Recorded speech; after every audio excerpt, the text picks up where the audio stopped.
So this is the tech guy is getting closer and closer to the exit, and there's a young lady in front of me by the name of Erica. Hoffer. Erica Hoffer. Yeah, I don't use my first name. All right. What's Sorry. wrong? I think Erica's a lovely name. I just had all sorts of problems with it. It's just easier for me this way. All right, as you wish. Sorry. So no, not at all, not at all. You're the one consenting to the interview.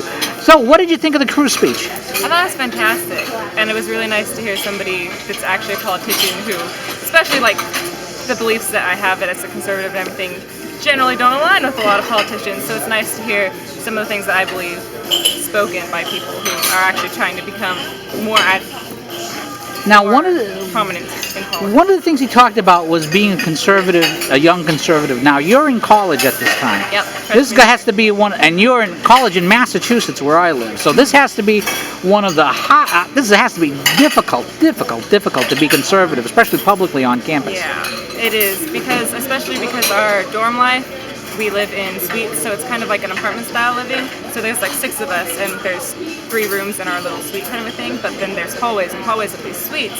So you kind of have to let certain things slide and not get into big arguments because you have to live with these people for 6 months, and you can't completely destroy your home life because that's where you have to live in college. Now, are you originally from Massachusetts? Or No, I'm from California, actually, Northern California. So you're from California. State of Jefferson movement. Yeah. Well, California is big enough that you can actually have conservative enclaves. Massachusetts, it's a little tough. So now, did you come in to this speech with a presidential candidate already in mind, or were you wide open coming in today? I was definitely leaning towards. I actually don't know as much about Ted Cruz yet as I'd like to, which is why I was so interested in coming to this and kind of seeing what he had to say. But just the fact that he was from Texas and the things that I'd heard mention of that he was promoting and supporting and everything were things that I was like, well, hey, those are things that like I believe too. So he sounds better than anyone I've heard of so far, and I honestly don't even know who is. All without a teleprompter again. So. Yeah. And all off the cuff, which is something to say.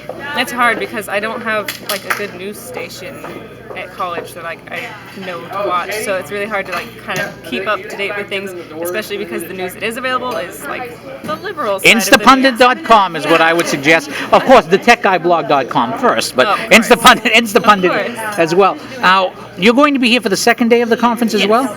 Anyone in particular you're looking forward to seeing? Just all of them, really. None of them outside of none of them like stand out more than the others to me. Like I'm interested to hear what all of them have to say.